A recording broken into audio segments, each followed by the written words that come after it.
La entrevista. Continuamos en Mundo Inmobiliario. Se encuentra con nosotros el doctor Félix Boni, director general de análisis de HR Ratings. Y bueno, mi querido Félix, gracias por conversar con nosotros en este estudio denominado Paquete Económico 2021, una política fiscal conservadora, así lo denominan.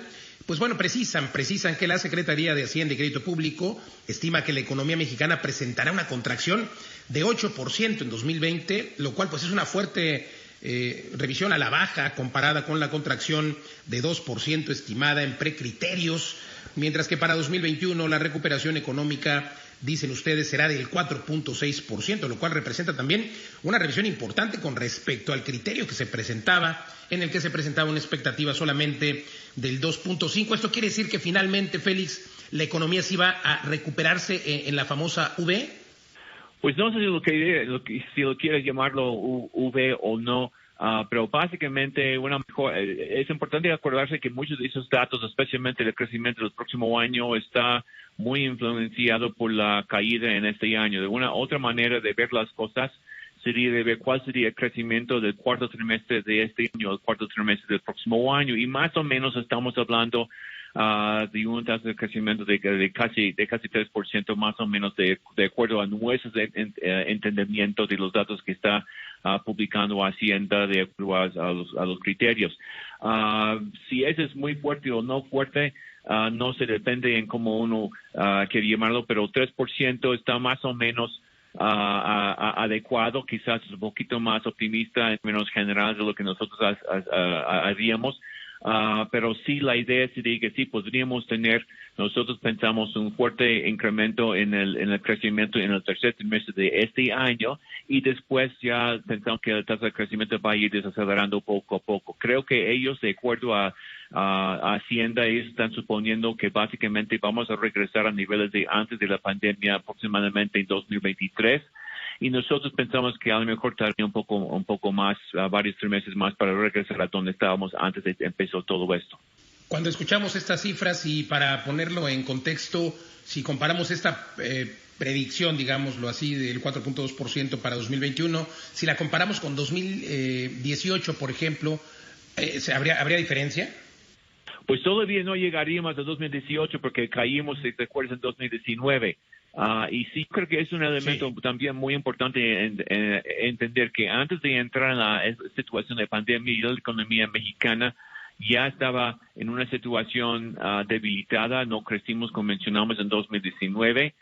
Y además desde 14, 16, 17 básicamente la economía mexicana ha tenido problemas de crecer por varias razones. Entonces sí estamos en una situación muy complicada, y por eso también Hacienda ha tenido que tener una política lo que podríamos llamar conservadora en términos de tratar de mantener el déficit en niveles más bajo posible, y por eso, por ejemplo, no ha podido hacer las políticas fuertemente contracíclicas como hemos visto en otros países, y por lo tanto no hemos tenido al lado bueno de eso es que no hemos tenido tantos incrementos en la relación deuda a PIB como en otros países, pero también estamos sufriendo con una caída muy importante en términos del PIB en 2020. Claro, pues interesante, habría que ahí considerar que es mejor, si a lo mejor tener esa deuda y por otro lado pues impulsar la economía, o no tener deuda y dejar que la economía pues se recupere sola, lo cual se ve que sucederá pues en muchos años, será difícil. Y en ese orden de ideas te pregunto acerca de la severidad en la capacidad productiva del país. ¿Consideras que la crisis derivada por la pandemia no tendrá un impacto severo en la capacidad productiva, en la producción? A largo plazo puede ser que sí, eso es lo que vamos a estar viendo en los próximos meses. O sea, básicamente el problema sería aunque la gente ya puede ir regresando a sus trabajos, ya estamos viendo algunos números en términos de empleo no tan negativos. En términos del IMSS, por ejemplo, estamos viendo una cosa que fue relativamente bueno, pero de todas formas, nuestra preocupación es que hay muchas empresas que quizás estarían cerrando como consecuencia de que ya fue tan profundo la caída que quizás ya terminaron su liquidez, ya están cerrando, y quizás hay muchos puestos de trabajo que no van a poner a regresar. También tenemos problemas, por ejemplo, en el norte con bloqueos medios de comunicación que son muy importantes para restablecer las cadenas productivas con los Estados Unidos. Lo bueno, si lo podemos llamarlo así, es que la política contracíclica en Estados Unidos ha sido muy, muy agresivo.